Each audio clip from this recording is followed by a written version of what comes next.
मित्रों, target winner classes में आपका हार्दिक स्वागत है।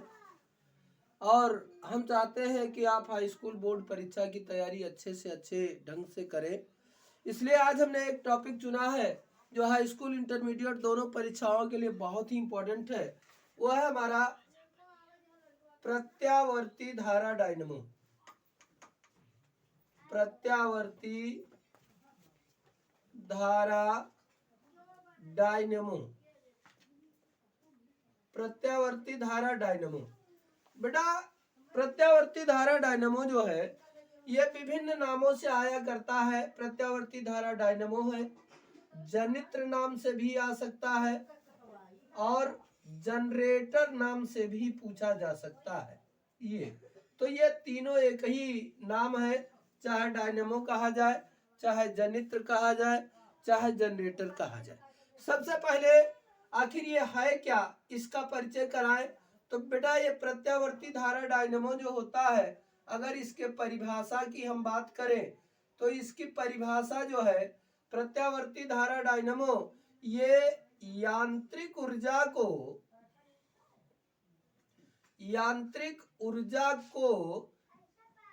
विद्युत ऊर्जा में बदलने का संयंत्र होता है। यांत्रिक ऊर्जा को विद्युत ऊर्जा में बदलता है, ये बदलने का एक संयंत्र होता है। इसी को हम डायनमो कहते हैं। आप लोगों को याद ही होगा, आप लोगों ने देखा होगा, हमारे यहाँ जब कोई कार्यक्रम आयोजित होता है, वो शादी विवाह का हो, मुंडन हो, कोई भी एनीवन कार्यक्रम आयोजित होता है, तो हमें जनरेटर की आवश्यकता पड़ती है। जनरेटर लाते हैं और उससे लाइट या इलेक्ट्रिक करंट जो होता है वो क्रिएट होता है और लाइट हमारे यहाँ जलती है।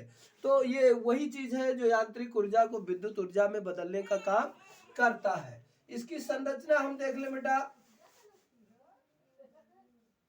संरचना, प्रत्यावर्ती धारा डायनमो जो होता है, इसका सबसे मेन टॉपिक पहला हमारा होता है क्षेत्र चुंबक, मैग्नेटिक फील्ड।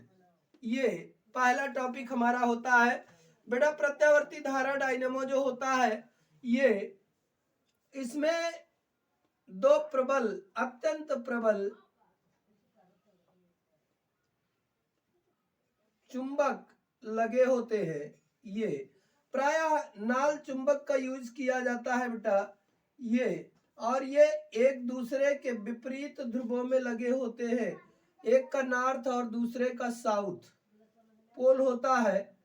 तो कहने का मतलब कि जो प्रत्यावर्ती धारा डायनमो होता है, इसमें दो प्रबल चुंबक लगे होते हैं जो अत्यंत प्रबल या तीव्र चुंबकीय क्षेत्र उत्पन्न करने का काम करते हैं। दूसरा हेडिंग हमारा होता है आर्मेचर का। ये आर्मेचर या कुंडली कह सकते हैं, आर्मेचर या कुंडली।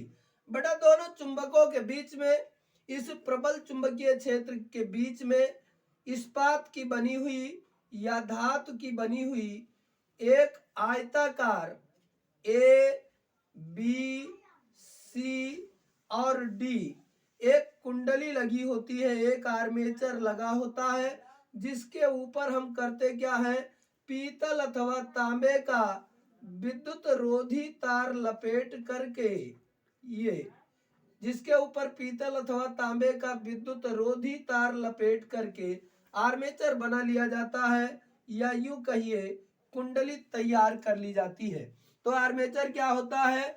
आर्मेचर बेटा धातु का या इस्पात का बना हुआ एक आयताकार एबीसीडी एक कुंडली होती है, जिसके ऊपर विद्युत रोधी तांबे के तार को लपेटकर क्रोड बना लिया जाता है। और तीसरा होता है बेटा छड़ या रॉड। इसमें बेटा लोहे की एक लंबी छड़ ये लगी होती है, जिससे आर्मेचर हमारा जुड़ा होता है। एक लोहे की सीधी रॉड होती है, छड़ होती है, जिससे आर्मेचर हमारा जुड़ा होता है, और जिसका दूसरा सिरा जो होता है बेटा, ये स्वतंत्र होता है, जिसको हत्थे की सहायता से हम घुमाते हैं तो आर्मेचर में भी आघूर्ण उत्पन्न होता है।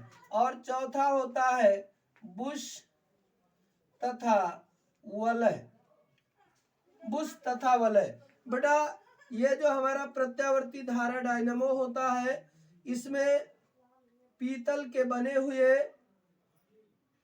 दो सर्पी वलय लगे होते हैं। पीतल के बने हुए दो सर्पी वलय लगे होते हैं ये, और इन सर्पी वलयों से कार्बन के बने हुए दो बुश लगे होते हैं। ये हमारा होता है वलय, और ये है बुश, ये है आर्मेचर, और ये हमारा चुंबक होता है। बेटा इससे जो है हम करते क्या है, एक इलेक्ट्रिक परिपथ जोड़ करके तैयार करते हैं, और इससे हम इलेक्ट्रिक संयंत्र जोड़ देते हैं। ये तो ये होता है प्रत्यावर्ती धारा डायनेमो का स्ट्रक्चर। अब हम देखते हैं क्रियाविधि। क्रियाविधि एक काम कैसे करता है बेटा, बहुत ही इंपॉर्टेंट है। हमने आपको बताया है कि बेटा प्रत्यावर्ती धारा का जो चैप्टर है, इसमें प्रत्यावर्ती धारा डायनेमो या फैराडे का नियम दो में से एक ना एक आना बिल्कुल मस्ट है। चाहे हाई स्कूल परीक्षा हो या इंटरमीडिएट परीक्षा, दो में से एक ना एक आएगा। क्यों? क्योंकि दोनों साथ इसलिए नहीं आता है क्योंकि जो प्रत्यावर्ती धारा डायनेमो की क्रियाविधि होती है वो फैराडे के नियम का ही अनुसरण करती है, इसलिए दोनों एक साथ में कभी नहीं आता है।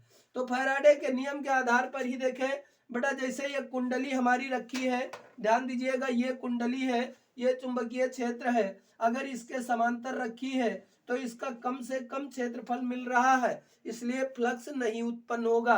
अब इस कुंडली को हम घुमा करके चुंबकीय क्षेत्र के लंबवत कर दिए, ये ऐसे कर दिए, तो इसमें जब इसके करीब चुंबक आएगा बेटा, ये चाहे इधर से चाहे इधर से ले लीजिए, तो जब चुंबक आएगा तो चुंबक से उत्पन्न होने वाली चुंबकीय बल रेखाएं जो होंगी इस क्षेत्रफल के लंबवत गुजरेंगी, यानी अधिकतम फ्लक्स उत्पन्न होगा।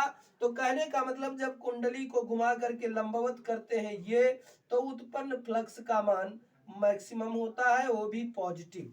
और फिर जब इसी कुंडली को घुमाकर ऐसे फिर 90 घुमाते हैं तो ये इसके समांतर आ जाती है, तो फ्लक्स का मान क्या होता है बेटा, शून्य हो जाता है। फ्लक्स का मान शून्य हो जाता है। फिर जब हम कुंडली को घुमाते हैं तो कुंडली हमारी नीचे चली जाती है ये, और उत्पन्न फ्लक्स फाई का मान जो होता है मैक्सिमम होता है, लेकिन ऋणात्मक। देखिए 90 डिग्री पर मैक्सिमम लेकिन पॉजिटिव, 180 डिग्री पर फाई का मान 0, और 270 डिग्री पर फाई का मान मैक्सिमम और निगेटिव हो जाता है। जब 360 पर देखेंगे तो फाई का मान फिर से शून्य हो जाता है। याद कीजिए फैराडे के नियम को, जब किसी चुंबकीय क्षेत्र में किसी कुंडली के फ्लक्स में हम लगातार परिवर्तन करते हैं, पॉजिटिव 0 नेगेटिव 0, है ना, फ्लक्स लगातार बदल रहा है, तो जब किसी कुंडली से बद्ध फ्लक्स में लगातार परिवर्तन किया जाता है तो फ्लक्स परिवर्तन के कारण कुंडली में प्रेरित विद्युत वाहक बल उत्पन्न हो जाता है, जिसके कारण प्रेरित धारा बहने लगती है और डायनेमो हमारा कार्य करने लगता है।